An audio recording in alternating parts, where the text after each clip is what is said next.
Hi guys, welcome to another episode of Draw Fence's Fence Tips for Fence Companies. In this series, we're covering a variety of information that is relevant to fence companies and that will help you to save time and make more money on your projects. And today we're covering the top 5 out-of-town fence tips that we have for companies that work outside of their home city and that travel to do fence projects. So before we jump in, I should probably explain who I am. My name is Tamara. I'm the founder of drawfence.com. I've got 25 years of experience as a commercial fence estimator and project manager on more than one continent. I'm a certified marketing specialist. I've worked on multiple continents, and I've bid and won and project managed multi-million-dollar fence projects. Some of my longest projects took up to a year, and many of them were out of town, so I have hands-on experience of this for many, many years. So my first tip is one that applies regardless of whether you're working in your backyard or across the country, and that is get everything in writing. I have always been telling my crews that if it's not in writing, it didn't happen. So you want to make sure that everything is documented. And we know a lot of fence crews and field guys don't like to do this, but they need to communicate with your back office so that you can get the documentation done on their behalf. So drill it into them that they need to contact you as soon as anything changes, or as soon as they notice something that's a little strange on site, they need to explain it to you, or if there's any kind of delays or anything like that, everything needs to be in writing, because if it's not on paper, it didn't happen. So this also applies to your client. Make sure that date in writing.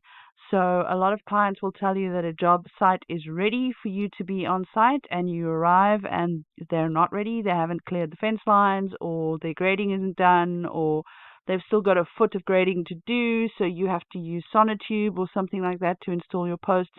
That's not ready, so you need to get those start dates in writing, because this is going to affect your ability to claim extra money for those kinds of changes. The next thing you want to do is have your crews document everything that happens on site. Back in the day, I had duplicate books that my crews could take with them to site, and they could write down everything that happened. Anytime there was a change or something weird, they would write it down and get someone from the client's team to sign it off so that we had that documentation. And then they would bring the books back to the office with them so we could go through everything and make sure that everything had been charged for and accounted for and those kinds of things. The next thing you want to do is notify your client as soon as there's an issue. So you can use a COR or change order request, and there's actually a template for that on drawfence.com in the forms section. Or you can use what is called a notification of intent, which is really just a letter that you send to your client notifying them that there is an issue and that there is an intent to claim for that issue, either in terms of time or money or something like that.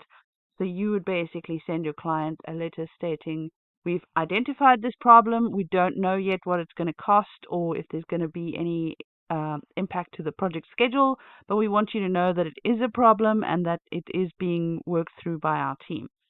That usually starts a conversation going, but if it doesn't, at least you've done your due diligence. You've sent them what they needed to, what you needed to document the problem. And if it later becomes a big fight, you've got that paperwork on your side. Also, what I've done in the past is when you send clients these kinds of things, like our change order request form, make sure that they sign acceptance and acknowledgement of that particular document, because then you have that in your project file, and when it comes time to claim actual money or time or something like that for that, you'll be able to do that much easier. The next thing you want to do is, if you can, get your crews set up on a project management app or tool on their phone or on a tablet or something like that. Fence crews typically do not like to do paperwork, so they will avoid it as much as possible, and it is difficult to send paperwork and things like that back to the office. Nobody has a fax machine anymore. That's how we used to do it. We used to get faxes from sites and things like that, but nobody does that anymore. So having an app or a tool of some kind that you can use to document things on site makes a big difference, especially if they can send you photographs and those kinds of things of potential problems and stuff like that. The next thing you want to do if you're working out of town is you want to include specific rates in your quote. So aside from the price itself, you want to always include a mobilization and demobilization rate and stipulate that they are per trip. Very often, when you're doing a bigger project that's out of town, the idea is that it will all be done in one phase, but once you arrive on site, they will discover that something's not ready, something won't be ready, somebody else has to do something else first, whether that's a culvert or a sewer pipe or something else that needs to happen. So you can't finish the whole project in one mobilization. If you have your mobilization and demobilizations broken out as rates and stipulate that they are per trip, every time you get sent back and forth to site, you can claim that money for that trip, and you'll be covered for whatever you need to spend on that. And if you calculate it correctly, you could probably even make some money off that. The next thing you want to do is include a standing time rate for crews and equipment. I was once asked to have a crew on site in northern Alberta by a big multinational oil company, and they were nowhere near ready for us to be there. So our crew sat in a hotel room for upwards of a week, and we had stipulated standing time rates and all kinds of things in our contract, and we were able to claim tens of thousands of dollars for doing nothing. So you want to make sure that those rates are in your document. It doesn't have to affect your price. Just have it as a unit rate or a rate only or something like that. Just put it in there so that if you run into that sort of situation, you can make money for doing nothing. The next thing you want to do is get local contacts. So whenever you are bidding a job that's out of town, you need to think as if you are going to get the job and how are you going to do it. So you want to make a list of services you might need on the site, or products you might need, or anything that you might need while you're in that town or location or whatever it might be. And then you want to find the closest suppliers of those services and include their contact information in your project file. So if you do this while you're estimating the project, and it's a lot easier these days to research these things on the internet and whatever, and then just put their contact information into your project file. So if you get the job, you don't have to go searching for all that stuff again. It's already there, and you can just get started and run with it.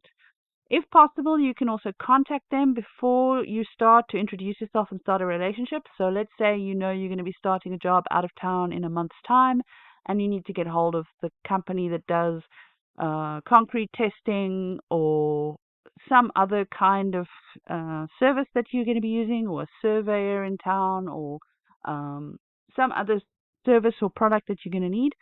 Contact those people, introduce yourself, let them know that you're going to be in their town and all that sort of thing, and find out if there's any kind of issues that you might have booking things. Maybe they're very busy because there's another big project going on or something, so they could tell you, make sure you contact us a week or two before you need service or whatever.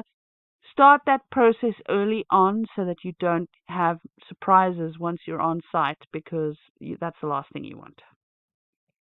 The next thing you want to do, especially for an out-of-town job, and you should do this on every project, is provide a very detailed quote. The more detailed your quote is about what's included and what's not included, and what fence you're installing and what gates you're installing and all of that stuff, the less likely there is to be arguments later on. And the best way you can do that is to provide a detailed and documented quote. So always include a full specification that includes all the lengths, heights, number of corners if necessary, if it's a very complicated site, gate types, gate sizes, all those kinds of things. Include all of that in your quotation so that there's no question later on about what's included and what's not included. Also try to include a layout and specification drawings. You can use DrawFence to do both of those. We've got a fence layout tool, and we also generate specification drawings for hundreds of different types of fence. If you have a very complicated site and you have a lot of different long fence lines, I always like to number or label them with letters, so A, B, C, D at each point along the fence line. So when you're talking to your client, you can say fence line A to B or gate D to C or whatever it might be, so that everybody knows what you're talking about. That just makes it a lot easier to identify which part of the site you're talking about. If you have a very simple site, that might not be necessary, but if you're doing something very complicated, it's definitely been a lifesaver for me a lot of times. Then you want to be as detailed as possible in your terms of quotation. So you want to make sure that you're covering everything that's included and excluded, or additional costs, or something that your client has to do, or whatever it is that you want to form part of your contract. Think of your quote as your contract. So you would have these very complicated bid documents and conditions of contract and stuff if you're doing a bid. You don't have to go that far for a quote, but make sure that all of that information is in there. Your customer doesn't know what your process is. They don't know how you normally do things. They don't know what normally costs extra and those sorts of things. So you have to write them down if you want them to be included and if you don't want to have those fights later on. The next thing you want to do is be clear about the timeline and schedule for your project. So this is a lot about managing expectations for your customers. So most people don't know how long fences take to install. They don't know what could affect that timeline and those kinds of things. So you want to be clear about how long it's going to take and when you can start. So maybe you've got a product that's going to take 6 to 8 weeks to arrive, and you need to make sure that you communicate to your client that you won't be able to be on site before then, or if there's any other kinds of delays and things like that. Also, if you work in an area where there's very inclement weather, like high rainfall in certain months, or like up in Canada, we have really cold winters. So if you can't do the project in certain weather conditions, make sure you mention that in your quote as well, so that there's no arguments later on. And the last and probably the most important point for your out-of-town projects is to plan for supply issues. This is really where you've got to project manage the heck out of things, because you've got to think 10 steps ahead so that you can avoid extra costs and stuff like that. And the simplest and easiest ways to do that is always include 10 to 20% more material on your shipment. So whatever you've estimated, add 20% to it and send that along with your crews. A lot of the time, the extras that you're going to be using will be for change orders and stuff like that. But it's going to save you having to ship that material out for those extra things. So you don't have to send extra stuff out to site to get it done. You've already got the stuff there, so you can just build them for the extras that you're doing. And then the other thing you want to do is find a local supplier of similar materials as a backup. Even if they cost more, it's cheaper than shipping. So even if you've got a Home Depot or something like that, where you're going to be paying retail prices for whatever it might be, whether it's a board or a post cap or whatever, it's still cheaper than shipping those items out. I once worked for a fence company who was doing a job 6 hours away from their office, and they wanted to send a guy out with a truck to deliver a handful of materials. And I said, what is it going to cost to drive there, and for the hourly wages and for any accommodation, because you're not allowed to have them driving for longer than, let's say, 9 hours or whatever, so they're going to have to stay over somewhere. So delivering those materials is going to cost 5 times as much as buying it from the big box store in town. So have those suppliers ready, lined up and ready to go. Also, if you can find a local supplier who is close to the site but not necessarily to your office, you can have them deliver directly as well, even if they're not in the same location, and you'll probably still save on shipping and materials that way. So I hope this has been helpful, and these 5 little tips for out-of-town projects to make them a little bit more profitable and to plan a little bit better and to avoid some of the more common problems. Really, in fence, it all comes down to documentation and dotting the I's and crossing the T's and thinking 5 steps ahead of every issue. And if you start thinking that way and you start really documenting things well, you're going to find that you're going to be spending less money and making more money on every project, and that's exactly what we want. Thanks for listening, and we will be making more of these videos, so be sure to follow us on YouTube and on our social media channels, because we will be dropping more of these videos, and we will let you know there when they are ready to watch. Thanks. Bye.